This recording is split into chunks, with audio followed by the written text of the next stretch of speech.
Hi friends, வணக்கம். Welcome to Vidya's cooking channel. நான் வித்யாலக்ஷ்மி. இன்றைக்கி நான் தேங்காய் எப்படி நான் ஸ்டோர் பண்ணுற ஃப்ரிட்ஜில்னு காமிச்சு கொடுக்குறேங்க.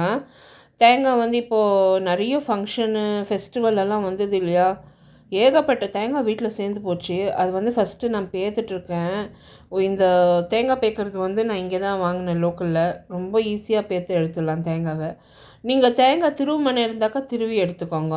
பேசிக்காக நான் என்ன பண்ண போகிறேன்னா, அந்த பின்னாடி இருக்க அந்த பொட்டு வந்து நான் உரித்து எடுத்துகிட போகிறேன், அந்த ப்ரௌன் கலர் ஸ்கின்னு. அதுக்கப்புறமா சின்ன சின்ன துண்டாக நறுக்கி எடுத்துக்க போகிறேன் தேங்காவை. திருவுமனை இருந்தாக்கா ஈஸியாக நம்ம திருவி எடுத்துக்கலாம், அந்த பொட்டு தானாகவே நீங்கிடும். ஸோ நம்ம வந்து ஜஸ்ட்டு தேங்காவை வெள்ளை பகுதி, அந்த வெள்ளை பூ மட்டும் தேங்காய் பூ திருவி எடுத்துக்கலாம். இப்போ நான் அந்த பொட்டை வந்து ஒரு கத்தி வச்சு நல்லா சீவி எடுத்துக்கிறேன். அந்த பொட்டு டிஸ்கார்ட் பண்ணிடலாம், அது வேணாம், அது பித்தம். ஜஸ்ட்டு நம்மளுக்கு அந்த தேங்காய் வெள்ளை பகுதி மட்டும் வேணும். அது சின்ன சின்ன பொடியாக துண்டாக கட் பண்ணிக்கிறேன், ஏன்னா மிக்சியில் போட்டு அரைக்கிறப்போ அது ஈஸியாக அரைப்படும். இப்போ வந்து ஒரு 2 முறை நல்லா தண்ணியில் கழுவிட்டு ஒரு டவலில் வடிகட்டிட்டு இந்த தேங்காய் பீஸுங்களை டவல் மேலே நல்லா பரப்பி கொஞ்சம் நேரம் ஆற வச்சிடுறேன். நேர்நோட்டமாகவே ஆற வச்சிடுறேன், ஏன்னா அந்த தண்ணியெல்லாம் வடியணும்.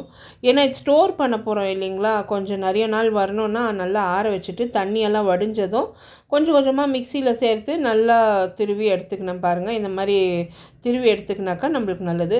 கொஞ்சம் பீஸுங்க அங்கங்கே இருந்தாக்கா ஒரு முறை இன்னொரு முறை மிக்சியில் போட்டு அரைச்சி எடுத்துடுங்க. இந்த மாதிரி கிளாஸ் பாக்ஸில் நீங்கள் போட்டு மூடி எடுத்து வச்சிட்டிங்கன்னா அப் டு 2 to 3 வீக்ஸ் வரும் உங்களுக்கு. ஸோ நான் வந்து இவ்வளோ நிறைய தேங்காய் நான் ஸ்டோர் பண்ணதே இல்லை. நான் பர்ஃபி பண்ணிட்டேன், நான் சீக்கிரமாக யூஸ் பண்ணிட்டேன். இந்த தேங்காவை நிறைய டிஷ்ஷஸ்க்கு போட்டு நான் யூஸ் பண்ணிட்டேன். இந்த மாதிரி நீங்கள் செஞ்சு கிளாஸ் பாக்ஸில் போட்டு கொஞ்சம் கொஞ்சமாக நீங்கள் ஸ்டோர் பண்ணி வச்சுக்கிட்டிங்கன்னா தகுந்த மாதிரி நீங்கள் பொரியலெல்லாம் சேர்த்துக்கலாம். நான் பர்ஃபி பண்ணி யூஸ் பண்ணிட்டேங்க. இந்த டிப்பு உங்கள்கிட்ட ஷேர் பண்ணுறதுக்கு எனக்கு ரொம்ப சந்தோஷம்.